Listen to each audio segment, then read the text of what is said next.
I was at Time magazine for 15 years, and interestingly enough, for the last year, I was forbidden to write about Israel. Trump brings the idiom and the conventions of pro wrestling. Everybody knows a lot of it's not real. You can't fact check what's happening in a wrestling ring, it's theater.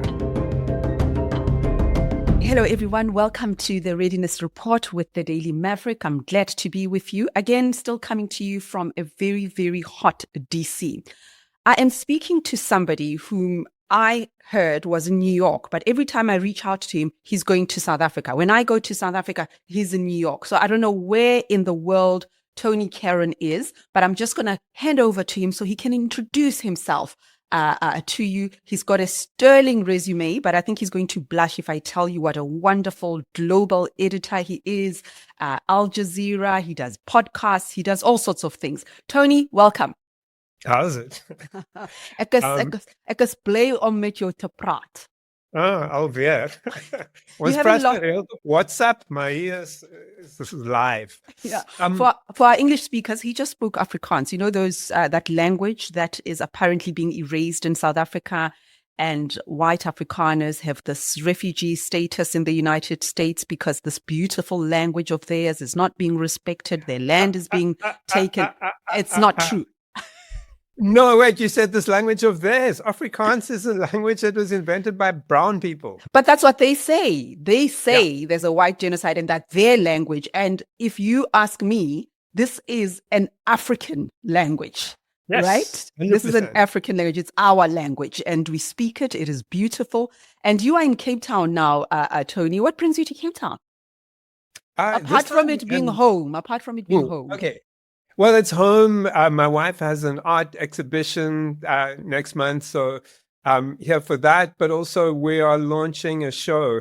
My job. I'm the editorial manager of AJ Plus, which is the Al Jazeera social media platform. We only publish video on Facebook, Twitter, TikTok, Instagram. I think that's. I might be forgetting. Okay. YouTube, of course. YouTube. All right.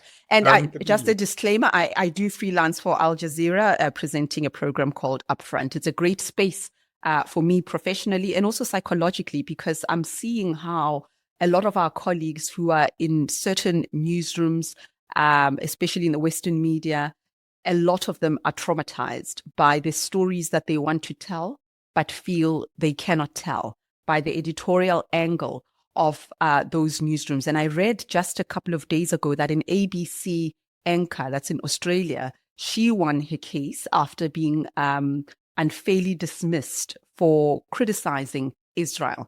And every time we say this, there's an accusation that we are making it up, that it's not true. I know that it is true, having been in some of those newsrooms, the emails that come, the blackmail, the threats, even going as far as telling journalists that they can't like a particular post. And these are not always journalists who are opining, because I'm in the business of giving commentary and opinion, and I'm very, very clear about that. But even a journalist just telling you that there was a massacre or aid workers have been killed, or even using the word genocide. Journalists are being threatened and some are losing their jobs over that kind of reportage. And Tony, there are things to say about the dominance of American foreign policy narratives in how the world is reflected. I wonder what your thoughts are on that. Well, first, before I was at Jazeera, where I've been for the last 10 years, I was at Time magazine for 15 years. And interestingly enough, for the last year, I was at Time magazine. I was forbidden to write about Israel. Now, I'd never gotten anything wrong. The bosses knew that I knew more about that story pretty much than anybody there. So much so that, when the managing editor at the time was going to Israel for, meetings with government leaders and so on, it would come to me for a briefing. But suddenly it was like, no, you're going to get me in trouble. Now, that's not for getting anything wrong. That's simply for not towing the line. Because what was happening at that time was that the magazine had a sort of ghost editor, shall we say, like somebody who was looking over the editor's shoulder. That person was Ron Dermer, who now is Netanyahu's, I don't know what he is. He's like the political, senior political aide or whatever. But, this was, I guess, when you're like, you're not taking the Israeli line, that's your problem. It's not like you got a fact wrong or, there was a sort of imbalance or whatever. None of the traditional things. It was just like, you're not taking the line. So best that we keep you off that story. But I think, absolutely, there's the Western media in general is very embedded, almost as a point of pride and principle in the corridors of power. That, I could say at Time magazine, they really saw their role as explaining to the public the thinking of the people in power. That was their sense of what their mission was. So they prioritized what they called access. Access meaning you get an exclusive, and I'm putting my hand. The quote marks here are because the exclusive is something that somebody's told you. Now, in other words, you've been given. It's not like somebody let slip. You got them drunk and they blurted something out that they shouldn't have. They're coming to you knowing, okay, if you publish this first, you have an advantage over your competitors, and this is the game here because everybody's getting the same information. You're getting this first. It's a get. It's not a get. You're just being spun. You're being spoon-fed. But that's the whole, how did they end up with the Iraq war? How did they end up? The New York Times apology is literally, oh, sorry, we believed what we were told. You call yourselves journalists? Like, come on. Like, but there's the sense of the media, I think it's since the Cold War. The media feels like it's loyal. It has a national security function. So it's basically liable to, the New York Times has never really understood what it got wrong about Iraq. It wasn't just a question of, are there mass destruction weapons or not? Does Saddam Hussein have a few VX gas missile shells left over from the 1980s? The real issue there was that they had bought the idea that if Saddam had any unconventional weapons, which he had because the US helped him get them in the 1980s when he was fighting with Iran, but it's the idea of if Saddam had any of these weapons, then there's no question that you have to go to war. Now, France and Germany actually believed that he had the weapons the US said he had, but still strenuously opposed the war because they were like, this is insane to go and invade and occupy, the most powerful country in the Arab world. And you can see the consequences ever since. But guess what? 2 weeks ago, the New York Times is doing exactly the same thing about Iran's supposed nuclear weapons program. They're even using the term in their headlines, even though there is no nuclear weapons program, according to even the CIA. It's like, and yet, you have some pockets of media. I mean, I saw that wonderfully put together collage, as it were, of Benjamin Netanyahu's claim about Iran being close to releasing a nuclear weapon. And I saw the year that he started saying that, 1995. I was in grade 11 at Potchefstroom Girls High. I became a journalism intern, and he was still saying that when I was on Kaya FM as now a presenter, this is what we were reporting. I'm a 47-year-old semi-retired journalist with some gray hair underneath my nice weave. And he's still saying that. So they put together all his comments that Iran is months away from releasing putting together a nuclear weapon, a year away, 3 months away. He just keeps changing the goalposts.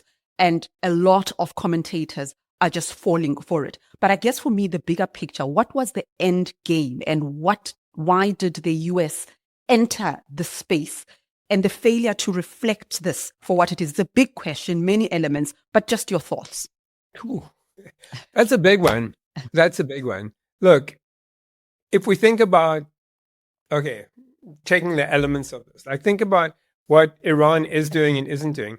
Iran has a nuclear program. It's not a nuclear weapons program, but it has very consciously used whatever space a civilian nuclear energy program gives you to create the capacity to build a nuclear weapon. They call it threshold status. So basically, you develop and this is all allowed under the NPT, the Non-Proliferation Treaty. You can build uranium enrichment facilities. You can't enrich to 90%, which is what you need for a weapon. But essentially, threshold status means that you bring the possibility of building a nuclear weapon closer and closer. You shorten the timeline it would take you if you chose to do that. All of the CIA, all of the intelligence services, the IAEA, etc., have said Iran hasn't taken this decision. They haven't done this. But they clearly use the fact that they could do it to bring the Americans to the table. That's what Obama's JCPOA, the 2015 deal, was. It was like, okay, Iran's actually done something very, very innovative here diplomatically. It has gotten some of the gains, because, basically you don't get taken seriously in geopolitics unless you have nuclear weapons, because nuclear weapons are the ultimate deterrent. Nobody can knock you over. Gaddafi gives up his nuclear weapons, he's gone.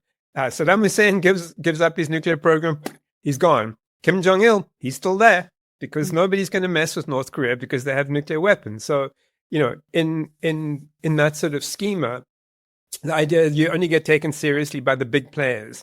If you have nuclear weapons, well, Iran managed to get the others to take it seriously, to sit down at the table with the US, with Britain, France, Germany, and Russia, based on the fact that they could build a nuclear weapon. That was enough to get others to the table. Of course, Trump comes in. Now, okay, Trump comes in. The pressure is coming from the Israelis. The Israelis never accepted Obama's nuclear deal. At least the Israeli leadership didn't. The Israeli intelligence community was quite happy with it. Even the military, they knew that Iran didn't represent an existential threat to Israel. Look, if you have a nuclear weapon, why would Iran think about building a nuclear weapon? To protect and to ensure the survival of its regime. The Iranian thinking about a nuclear weapon begins in the Iran-Iraq War, 1980 to 88, where the Iraqis are bombing Tehran, they are using chemical weapons, and they have a secret nuclear program that's not so secret. Everybody kind of knows about it. So the Iranians consider, should we do this? Eventually in 2000, there's a fatwa from Ayatollah Khamenei, the leader, saying, no, don't do this. And of course, yeah. But for the Israelis, dangling an Iran threat, you could see this so clearly in the Obama era. Obama comes in and he's like, right, what are we going to do to kind of get this Palestinian state thing on the road? Like we've been, circling around this, messing around, whatever. We need to get this done. And Netanyahu's like, sorry, what? No, we have to talk about Iran, as you say, is how many weeks away from. So basically he changes the subject from the Palestinians whenever, this happens. Even now, think about what's happened in the last 12 days, as Trump calls it. How many Palestinian children were killed in Gaza during the 12 days that the world's media was focused on Iran? So, it's this everlasting thing. Is it going to last still? I don't know. But yes, basically, Trump came in and was persuaded that the Obama nuclear deal was defective, even though Iran was keeping to it. It was keeping its end of the deal. He's like, well, this is Obama's deal, tears it up. And that's that's when Iran starts enriching to 60%, showing, hey, we can get in closer and closer, come back to the table. But, the Israelis desperately wanting Trump to get, to fight their war for them. Yeah. And did he really? Here they are now. It's so comical. Well, a tragic comedy, really, because, everyone is flexing. Iran is saying, no, you didn't bring us to our knees. And Trump and Hegseth and them, they're claiming that the impact of the US's involvement was so complete, so devastating for Iran. And I was watching their joint press conference, and I'm thinking, what is this about? Are we with little children who are standing there fighting with the media, lashing at everyone who says, well, your involvement was not as damaging to Iran, and the focus becomes that upmanship, that we did a great job, we destroyed them, versus you didn't do it. The substantive issues are missing here about what this reflects, about the geopolitics, what happens next, how do we rebuild, how do we recover from that, what do we do with Palestine? Those substantive issues have now been subverted in favor of a childish conversation that is about a competition. But let me go here with this. For the first time a couple of days ago, well, at least my observation, Trump seemed annoyed with Israel. And it was in those impromptu comments as he was heading to NATO where he says, I'm really unhappy with Israel. And then he has to kind of add the obligatory with Iran too, so that he doesn't lose favor. But to be honest, if you know Trump and you've been following him, he was quite annoyed. He was pissed off. He was angry with Netanyahu. And he eventually said, you've got two countries who've been fighting for so long, they don't know what the F they are doing.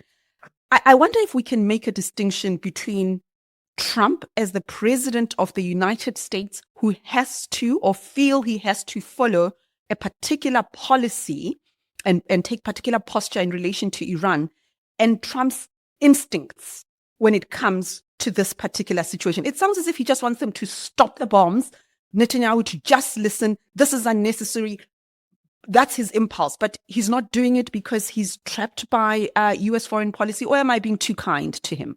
No. I think Trump has torn up. I mean, what we have to understand here is the Cold War era national security state. The process by which the US was making all its geopolitical decisions is gone, right? Trump is like this, none of this matters anymore. His head of intelligence says, oh, Iran doesn't have nuclear weapons program. He's like, I don't believe it. It's like, who do you believe? So where, you taking your institutional structure, they called it the process, the policy process, where the National Security Administration weighs in, and the FBI, the CIA weighs in, and military intelligence weighs in, and State Department intelligence weighs in, and everybody's, there's a big process conversation. That's all gone. Trump politically, I think, really interestingly, is a product of an America that there was this great writer, Neil Postman, who wrote in the mid-'80s a book called Amusing Ourselves to Death. And it was basically about how television as a format actually precludes serious public conversation. And that the US was basically going down a path where everything is essentially entertainment. And it just gets more and more like that. You think, even pre-Trump, like Trump's just the extreme version of this. Trump brings the idiom and the conventions of wrestling, pro wrestling. Everybody knows a lot of it's not real. You can't fact check what's happening in a wrestling ring. It's theater. Trump brings that into politics. When he first runs, people are like, oh yeah, he can't be serious. And it's like, well, guess what? Your culture has evolved in this way that allows this kind of thing. So, White House press conferences, what are they? Are they real journalism? Are they real people asking serious questions? No, it's a performance. It's like somebody getting up there to, defend. It's like that game you used to play in gym class where they throw things dodgeball. It's nonsense. It's amusing, but it's not serious. So basically, I think Trump, he maybe has some sense of like, okay, he wants to get the Nobel Peace Prize, and he wants to show that he can solve problems. Like, I'm going to solve Ukraine in a day, and Gaza gone, whatever. And it's like, none of this is going to happen. It does. It's but he wants the complicated. theatrics, but he doesn't want to get sucked into it. Clearly, Trump's already said, I don't need a nuclear deal with Iran now because I destroyed their program. Move on. Like, let's go. None of that happened. At some point he said, all caps, unconditional surrender. What is that? What does that even mean? It's like, obviously, that's not going to happen. But no war since 1945 has ended with unconditional surrender or even unambiguous victory. In fact, the US has lost all its wars pretty much since then. Yeah. It's interesting to watch what's happening in Trump's space. And one just kind of wants to bring out the popcorn and just watch, whether it's Fox News or I can never get the Marjorie Taylor, MTG, right? Marjorie Taylor Greene.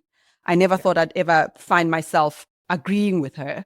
Tucker Carlson, they're just going at each other. Do you think they've signaled to Trump? What does Trump's base want in relation to the US and its military in different corners of the world?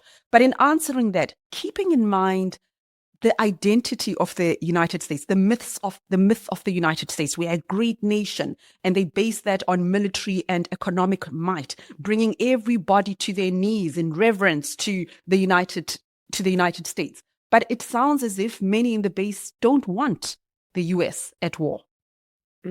Okay, couple of things. One is that we need to understand that Trump represents a coalition. It's not a single movement.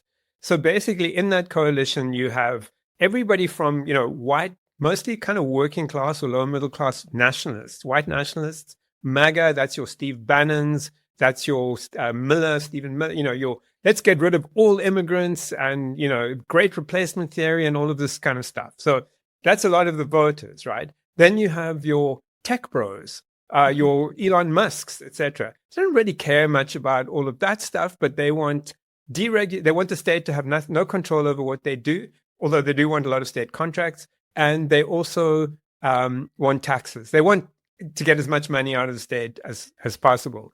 You have hawks, like old Cold War hawks, who would love to see the US invade and occupy everything. Marco Rubio probably personifies that tendency. There's lots of subgroups within that. There's kind of trade, like the nationalists, trade nationalists who, it doesn't actually suit Elon Musk to have a lot of tariffs on things that his products might need, etc. So there's a lot of competing elements there. And who's got Trump's ear? When he does all the anti-migrant stuff, and then the agriculture secretary says, hey, you know what, you need to lift. He's like, fine, I'll lift that. And then a few days later, it's like Miller goes mad at him and he kind of comes back and switches back. So you can see what's going on here. There's a lot of different elements to that. Where was I going with this?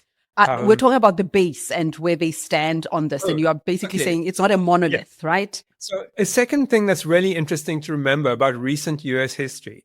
How does Barack Obama become president when Hillary Clinton is like the heir apparent, right? She's tapped in 2008. What's the key point that he differentiates himself from her with? Against the Iraq war.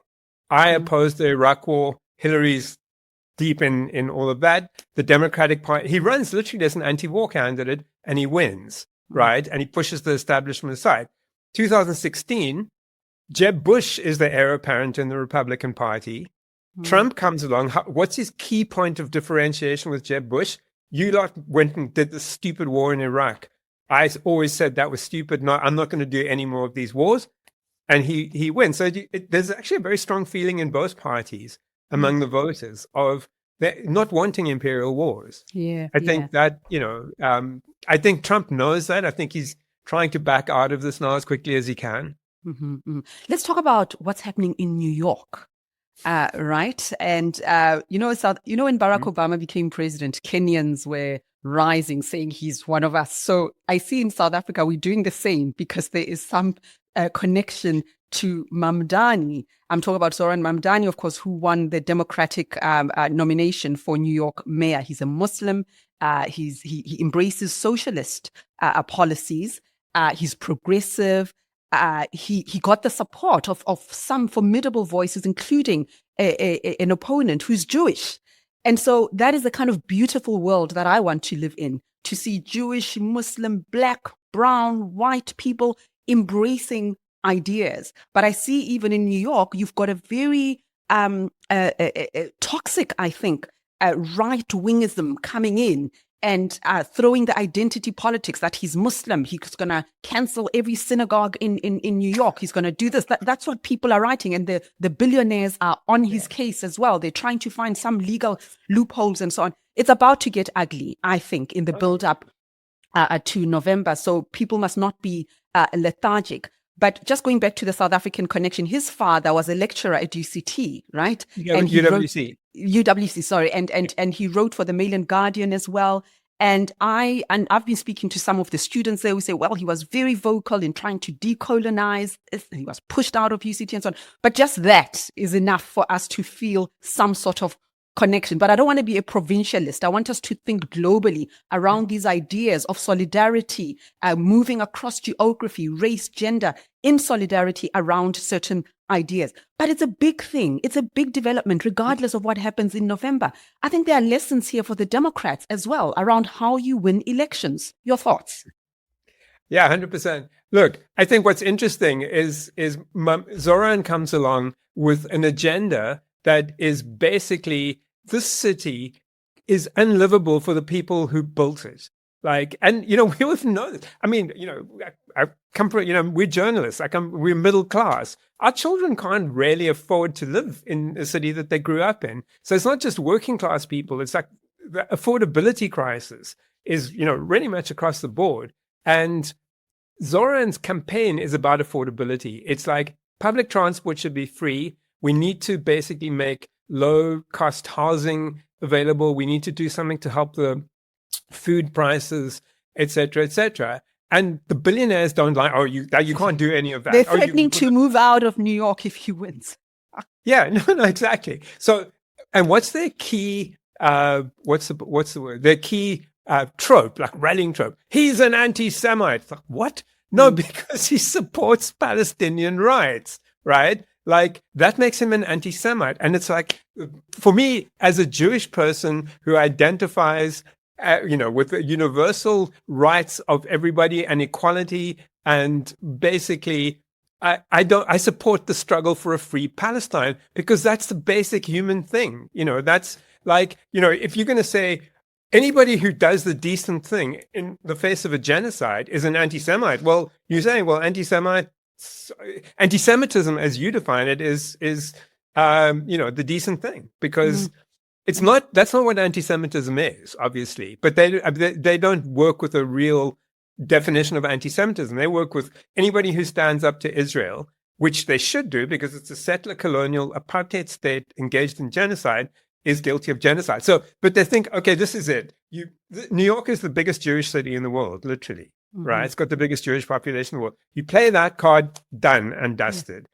And guess what? It didn't work. Yeah. Like, at least 1 in 5 Jewish New Yorkers voted for Zoran. There's a sharp generational divide where, you get thousands of Jewish people going and occupying Grand Central Station against the genocide. Like, Israel is not how most young Jews, it's not part of their identity. They don't see themselves, they don't see Israel as representing them in any way. And so you've had this group of AIPAC, the Israel lobby group that basically runs candidates. So Cory Bush and Jamal Bowman, both very progressive Black Democrats, got primaried by AIPAC-funded candidates because of their stance on Israel. And basically that, this norm in the Democratic Party, like if you take a stand in support against genocide, in support of Palestinian rights, that's electoral suicide. Yeah. And that's what's been broken here, I think. That in the most Jewish city in America, you can run unapologetically in support of Palestinian rights and against the genocide and win. Yes. Will the Democratic Party take the lesson? Indeed. And even in the build-up in those debates when he was asked about Israel, a lot of us said, well, he's running for mayor of New York, not Tel Aviv. Let's just focus on what this is about for New Yorkers. But I wonder, you've got Bernie Sanders, you've got AOC, you've got the primaries next year. And I saw today, I woke up to a post by Bill Clinton, and now, congratulating Zoran. The establishment is kind of course, they've got to say something because, he did win the nomination. But whether or not they have the courage to read this for what it is. Are we overreacting in kind of thinking about the primaries and thinking about the future of the Democratic Party? What lessons should they be taking from this one? You touched on it, but I wonder whether they're just going to dismiss it and just going to dismiss it as an anomaly. It just happened in New York. It doesn't reflect the rest of the country and so on. Oh, they probably will. And worse than that, I suspect that they will support, if Cuomo decides to run as an independent, I suspect the Democratic Party establishment will get behind him. Remember, Bernie Sanders, they rallied against Bernie Sanders. This was exorcise the specter of democratic socialism is what's going on there. The Democratic Party is led by rich and mostly white people, and their politics is the politics of the rich. The Democrats are in the political wilderness because they couldn't ever understand how their policies were these managerial policies that basically did nothing for the majority of Americans who were getting poorer and poorer. Or, like Obama when the 2008 financial crisis happens, he bails out the banks. Like 13 million Americans. Socialism for the rich. Exactly. And 13 million Americans lose their homes. Those are people who voted for Trump. Like that, the policies, the kind of centrist nothingness of the Democrat, like there's no vision. What do they stand for? Like Obama was really great at looking like someone who had a vision. He was a beautiful speaker and he would have that look off into the distance. What were his policies? And then sort of Kamala Harris was like a weak imitator of that. And it's like, you have to be offering people something, that addresses their needs. Like Zoran wasn't running on identity politics. He was running on basically the rent is unaffordable. The groceries are too expensive. We're getting killed on childcare support, on transport, on things that working people actually need and care about. And so he, because a lot of people imagined his vote would come from the kind of lefty, middle, comfortable, mostly white parts of Brooklyn where, people are lean socialists, but, they're intellectuals. No, he got big chunks of the vote in a lot of the outer boroughs because he's talking about issues that a lot of establishment Democrats don't want to talk about. Tony, we have to wrap up. I could speak to you all day. Thank you so much for giving us your time on the Readiness Report with the Daily Maverick. Thank you so much. Thank you. Thank you. Okay, folks, we can talk all day with Tony Karon, but nobody has 48 hours in their day. That's the Readiness Report for this week. You can find us on the Daily Maverick and, of course, Spotify. Find us, download, listen, subscribe. We'd love for you to be a part of the Readiness Report.